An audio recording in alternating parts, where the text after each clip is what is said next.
الحمد للہ رب العالمین والصلاة والسلام علی سید الانبیاء والمرسلین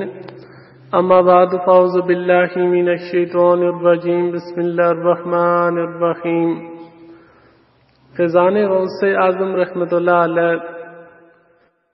ابو جان کو خوشخبری، غوث پاک کے دیوانوں، ہمارے غوث پاک رحمۃ اللہ علیہ کے ابو جان حضرت سید ابو صالح موسیٰ جنگی دوست رحمۃ اللہ علیہ نے غوث پاک کی ولادت کی رات دیکھا کہ رسولوں کے سردار جناب احمد مختار صلی اللہ تعالی علیہ وآلہ وسلم، مائے صحابہ کرام اور اولیاء اعظام رضی اللہ تعالی عنہم ان کے گھر تشریف لائے ہیں اور ان الفاظ مبارکہ سے خوشخبری سے نوازا: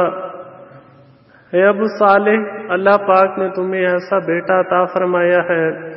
جو ولی ہے، اور وہ میرا اور اللہ پاک کا محبوب یعنی پسندیدہ ہے، اور اس کی اولیاء کرام رحم اللہ تعالی میں ویسی شان ہوگی جیسے انبیاء و مرسلین علیہم السلام میں میری شان ہے۔ نیزہ دیگر انبیاء کرام علیہم السلام نے یہ خوشخبری دی کہ تمام اولیاء کرام تمہارے نیک بیٹے کے فرما بردار ہوں گے اور ان کی گردنوں پر اس کا قدم ہوگا۔ کتاب سیرت غوث الثقلین صفحہ نمبر 55،